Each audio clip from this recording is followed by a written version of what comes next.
안녕하세요. 온콜로지 세 번째 시간입니다. 오늘은 종양의 합병증 다루도록 하겠습니다.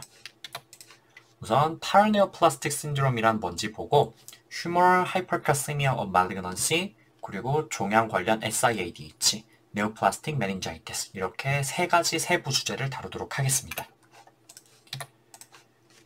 먼저 이제 신생물 딸림 증후군 또는 이제 부종양성 증후군 이렇게 얘기를 하는데 이제 paraneoplastic syndrome이라고 영어로 하죠. 이거는 뭐냐면은 정의를 보면은 우리 몸에 종양이 있어서 생기는 증상과 징후 일체를 다 말하는 건데 이제 이게 그 중에서 종양의 덩어리 때문에 생긴 매스 이펙트는 아니고 암 자체에서 호르몬이나 아니면은 인플라메토리 사이토카인 같은 거를 분비하거나 아니면은 종양에 대한 면역 반응 이런 것 때문에 생기는 것이어야 되고 된다 이렇게 되어 있어요. 그래서 뭐 종류를 보시면은 굉장히 다양한데요. 뭐 칼슘이 오른다든지 아니면은 뭐 이제 ADH를 분비해서 SIADH가 생긴다든지 이제 ACTH를 분비해서 쿠싱 신드롬이 생긴다든지 뭐 이런 내분비 관련 증후군도 있고 아니면은 뭐 암에 대한 여러 항체가 생길 수가 있거든요. 근데 이제 그런 게 우리 몸에도 오토 안티바디로 작용하다 보니까 생길 수 있는 게 있는데 뭐 encephalomyelitis, 뭐 cerebellar degeneration, 램즈 뭐 이런 것도 있고 아니면은 그런 거 유명하죠. 그 키드니에 캔서가 생기면은 그 EPO가 많이 생성돼 가지고 이제 그 저기 뭐 헤모글로빈이 올라가잖아요. 뭐 그런 것들도 요거에 그 이제 그 파라네오플라스틱 신드롬의 일종이다 이렇게 얘기를 할 수가 있습니다. 뭐 이런 것들이 있는데 이제 뭐 요거를 특히 뭐 이제 신경계 이런 것들을 굉장히 좀 드물기 때문에 이런 것들 다 아실 필요 전혀 없고요. 국시에는 제가 이번 시간, 다음 시간에 다루는 것 정도만 아시면 충분한데요. USMLE를 보실 분들은 특히 요 밑에 있는 좀 여러 종류의 파라네오플라스틱 신드롬들이 시험에 굉장히 잘 나오기 때문에 좀 자세히 아실 필요가 있겠습니다. 그래서 이제 공부를 좀 열심히 하셔야 돼요. 그러면 첫 번째, 암의 체액성 고칼슘 혈증, humoral hypercalcemia of malignancy부터 보도록 합시다. 이거는 특정 암들이 PTH와 아주 비슷하게 생긴 PTH-related peptide, PTHrP라는 물질을 분비해서 그럼 이제 PTH는 기능이 뭐예요? 그 뼈를 분해해가지고 칼슘을 높이고 포스페이트를 소변으로 배출하는 게 기능이잖아요. 그래서 이 PTHrP가 너무 많이 생성되면은 뼈에서 칼슘이 막 미친 듯이 나오겠죠. 그러면 이 PTHrP를 분비하는 암은 주로 어떤 암인가 하면은 이제 스쿼머스 셀 칼시노마 계통들이다 이렇게 되어 있어요. 그래서 폐나 두경부, 그다음에 이제 피부암 중에서 스쿼머스 셀 칼시노마가 있는데 그러면은 이제 그런 것들 때문에 고칼슘 혈증이 생기게 되고 그 중에서도 특히 이제 담배를 많이 피면은 폐에 스쿼머스 셀 칼시노마 생기죠. 그게 이제 이 HHM의 그 주요한 원인 중에 하나고요. 참고로 말씀드리면은 이제 폐암에서 네오플라스틱, 그 파라네오플라스틱 신드롬은 주로 소세포 폐암, SCLC가 일으키는데 이 하이퍼칼세미아는 스쿼머스 셀 카시노마에서 생긴다는 거. 이게 좀 특이하니까 기억합시다. 이거 잘못 알고 계시는 분들이 종종 있더라고요. 그 외에도 일부 림포마에서 바이타민 D를 너무 많이 생성해가지고 이렇게 될 수도 있고 아니면은 멀티플 마일로마처럼 뼈를 녹이는 성질의 종양이 생겨가지고 그것 때문에 이렇게 될 수도 있어요. 그런데 이제 주로 시험에 나오는 거는 렁의 스쿼머스 셀 카시노마, 그다음에 멀티플 마일로마 이렇게 두 가지를 기억해 두시면 되겠습니다. 증상은 일반적인 하이퍼칼세미아의 증상들이 나타나겠죠. 우선은 이제 제일 흔하게 나타나는 거는 의식의 변화가 나타나요. 의식이 약간 떨어지면서 혼란해하고 이제 뭐 평소보다 약간 이제 명료함이 떨어진다 그 정도로 생각할 수도 있는 거죠. 이제 그러다가 이제 좀 심해지면은 환자가 굉장히 지쳐하고 막 어지러워하고 정신을 못 차리고 그러다가 심하면은 코마까지 갈 수도 있어요. 그리고 또 칼슘 때문에 위장 운동이 잘 되지가 않아가지고 변비가 생기고 배가 아프게 되겠습니다. 또 이 칼슘들을 소변으로 내보내려고 소변량이 증가하기 때문에 환자 자체는 이제 디하이드레이션 상태가 돼요. 그리고 이 소변에서 이 칼슘이 농축이 많이 되다 보면은 리나 스톤이 생겨가지고 그 스톤 때문에 AKA가 생긴다든지 아니면은 이제 업도미널 페인이 생긴다든지 그런 증상이 나타날 수가 있겠네요. 뭐 이럴 때 랩을 하면은 당연히 칼슘이 높게 나오고 그 다음에 포스페이트는 낮게 나오는데 제가 예전에 그 하이퍼칼세미아 말씀을 드리면서 한번 설명드리면서 한번 말씀드렸지만 칼슘이 이 정도로 높아지는 거는 일반적인 그 피지올로직한 변화로는 굉장히 어렵습니다. 그래서 이렇게 칼슘이 한 13, 14 이렇게 굉장히 많이 높아지는 거는 이 암에 의한 휴머럴 하이퍼칼세미아 말리그넌시를 반드시 룰아웃해야 되는 굉장히 이머전트한 그런 상황이다 이렇게 얘기를 할 수가 있겠어요. 이때 PTH 자체를 측정하면은 낮게 나옵니다. 왜냐면은 일반적으로 우리가 PTH를 측정할 때 나오는 거는 우리 몸에서 정상적으로 분비하는 이제 IPTH를 측정하는 거거든요. 요거는 낮게 나오고요. PTH, IP를 직접 측정할 수도 있어요. 그러면은 그때는 이게 높게 나오는 거를 확인을 할 수가 있겠습니다. 치료는 가장 중요한 거는 수액을 많이 줘야 됩니다. 시간당 200에서 500ml 정도로 아주 많은 양의 수액을 줘야 되고요. 왜냐하면 이제 디하이드레이션 상태니까.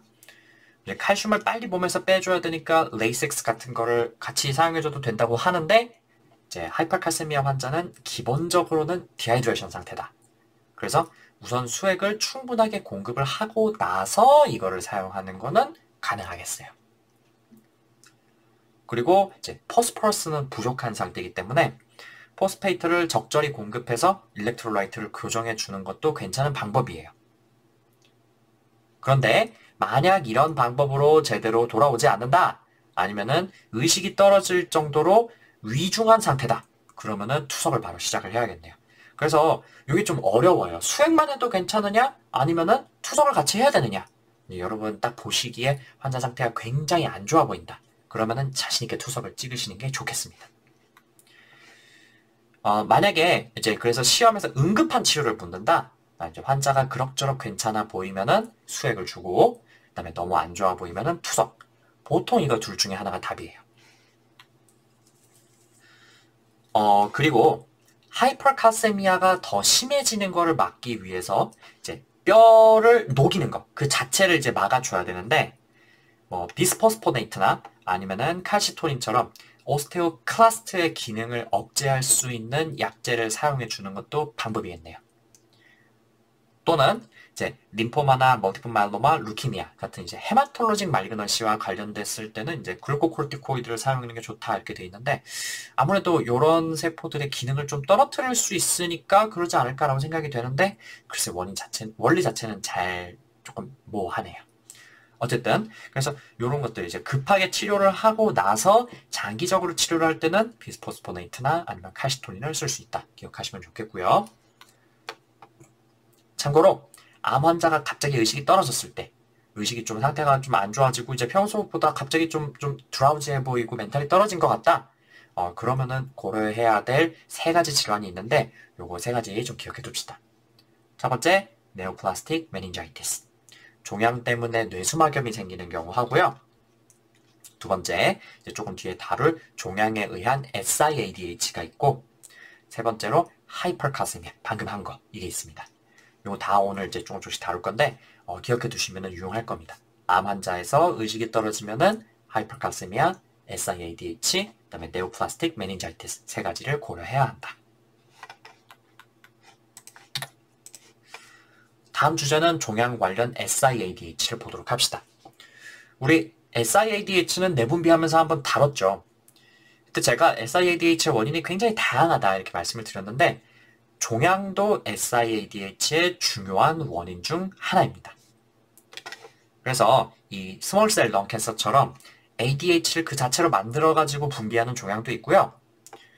아니면은 종양이 브레인 메타를 하면은 ADH의 분비를 자극할 수도 있고 또는 종양 때문에 paraneoplastic meningitis 아니면 encephalitis 이런 게 생겨가지고 요것도 ADH 분비를 촉진할 수도 있어요. 또는 항암제, 진통제 이렇게 암 환자한테 흔히 사용하는 약물 중에서도 SIADH를 잘 일으키는 것들이 있습니다. 그래서 캔서 페이션트에서 하이포나트레미아가 갑자기 생긴다면은 가장 흔한 원인이 SIADH다 이렇게 되어 있거든요. 그래가지고 이 SIADH가 생기면은 그 안에서도 원인이 다양하잖아요.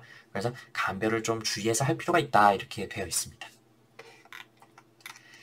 근데 대부분 환자들이 크로닉 하이포나트레미아에 적응을 하기 때문에 무증상인 경우가 많다 그래요. 그래서 정기 혈액 검사를 하다가 우연히 하이포나트레미아를 발견하게 되는 경우가 많은데요. 물론 무증상으로 이렇게 쭉 가는 경우도 있지만 이제 하이포나트레미아가 갑자기 심해져면은 그럴 때는 이제 신경학적 증상, 주로 의식이 떨어지는 그런 증상들을 보일 수가 있겠어요. 그래서 lethargy, dizziness, confusion, 심하면은 코마까지 갈 수도 있어요. 그래서 이렇게 되면은 예후가 굉장히 좋지가 않겠죠. 진단은 일반적인 SIADH의 진단하고 똑같아요. 일단 SIADH는 유올레믹 하이포나트레미아에 들어가기 때문에 임상적으로는 볼륨 데플리션이나 에데마의 증거가 없어야겠어요. 그리고 혈장 삼투압이 275 미만으로 많이 떨어집니다. 자, 그러면 이제 세rum의 오스몰라리티가 떨어졌다는 말은 우리 몸에 지금 물이 넘치는 상태니까 SIADH가 안 나오고 그 다음에 소변으로는 프리 워터 로스가 많이 생겨야 정상이죠. 그런데 그럼에도 불구하고 그러니까 요 삼투압이 높다. 그러니까 유린 오스몰랄리티가 100 이상으로 높다. 이 말은 부적절하게 소변이 많이 농축되고 있고 그 다음에 소변에서 수분의 재흡수가 많이 일어나고 있는 상황이다. 이렇게 이해할 수가 있겠어요. 그리고 소변으로 소듐도 많이 배출이 되고 있어서 유린 소듐이 40 이상으로 높습니다. 그래서 이런 상황일 때 플라즈마 AVP를 직접 측정해 보면은 부적절하게 1 이상으로 높아져 있는 것을 확인할 수가 있겠어요. 그래서 이런 상황이면은 SIADH가 너무 많이 나왔기 때문에 이런 상황이 됐다 이렇게 생각할 수가 있는데 SIADH는 어쨌든 Diagnosis of Exclusion에 들어가기 때문에 기타 심장질환이라든지 간질환 뭐 이런 건 이제 하이퍼볼레믹 하이포나트레미아의 원인이긴 한데 어쨌든 있는지 감별해야 되고 또 그 다음에 adrenal insufficiency, 그 다음에 chronic kidney disease, 그 다음에 hypothyroidism 뭐 이런 것들 이제 그 유볼레믹 하이포나트레미아의 원인들이 있죠. 그런 거를 꼭 감별을 해야 되겠어요. 치료는 원인 암을 치료하는 것이 가장 중요하겠지만요. 쉽지 않겠죠. 그래서 이미 이게 생겼다는 것 자체가 이미 암이 상당히 진행됐다는 얘기니까요. 요거는 좀 기대하기 어려울 수도 있겠어요. 그래서 보존적인 치료를 잘 해줘야 되는데 하이포나트레미아는 천천히 교정해야 되죠. 이제 그러기 위해서는 수분 제한이 가장 중요한 치료입니다. 물 너무 많이 먹으면 안 돼요. 근데 뭐 지금 당장 막 의식이 떨어지고 막 시저를 한다든지 막 그러면은 하이퍼토닉 셀라인을 줘가지고 빨리 교정을 해줘야 되겠지만 그런 정도의 상태가 아니라면은 수분 제한이 가장 중요한 치료가 되겠습니다. 이외에 수액을 더 준다든지 설 타블렛을 더 준다든지 이런 거는 큰 의미가 없고요. 수분 제한 가지고도 도저히 안 된다.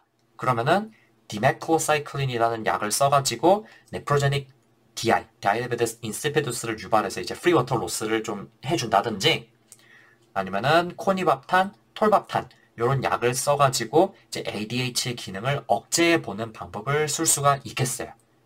그렇지만 시험에서 항상 답은 첫 번째 수분 제한. 그 다음에 지금 당장 의식이 없으면은 하이퍼토닉 셀라인. 요 정도로 기억하시는 게 좋겠어요. 자, 다음은 오늘 마지막 주제, 종양성 수막염, 네오플라스틱 메닌자이티스입니다. 이제 다른 말로 이제 종양이 렙토메닌지얼 시딩을 했다 이렇게 부르기도 하는데 종양이 그 수막, 메닌지스에 퍼져가지고 염증을 일으키고 있는 상태다 이렇게 보시면 되겠어요. 이러면은 뇌에 염증이 생기면서 뇌압이 상승하고 여러 가지 비특이적인 증상들을 보이게 되는데요. 그래서 이거는 이제 클리니컬 서스피션이 가장 중요합니다.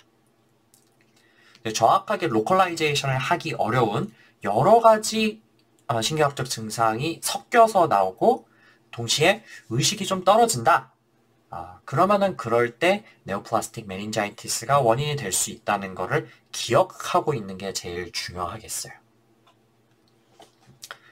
뭐 여기 나와 있는 증상들은요. 대체로 뇌압이 상승할 때 보일 수 있는 증상들이에요. 머리가 아프고 의식이 떨어지고 그 다음에 이제 뇌압 상승했을 때 구역구토 보이는 것도 이제 중요한 증상 중 하나입니다. 그리고 걸음이 똑바로 잘 안 되고 비트비트, 아탁시아가 되고요.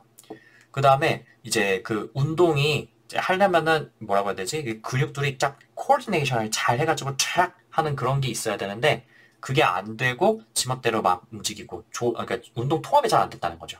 인코디네이션 이런 게 나타나고 그 다음에 또 이제 뇌신경 증상 나타날 수가 있는데 주로 이제 3번, 4번, 6번, 7번 이제 브레인스템의 근처에 있는 근처라고 해야 되나?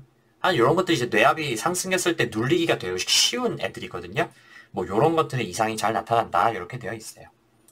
근데 뭐 이런 것들 이렇게 다 자세하게 막 여기 뭐 여러 가지 나오는데 이런 거를 외우시기보다는 이제 뇌압이 상승하는 증상들, 두통, 의식저하, 너지아, 버미팅 요 정도만 일단 기억하고 계셔도 충분하겠어요.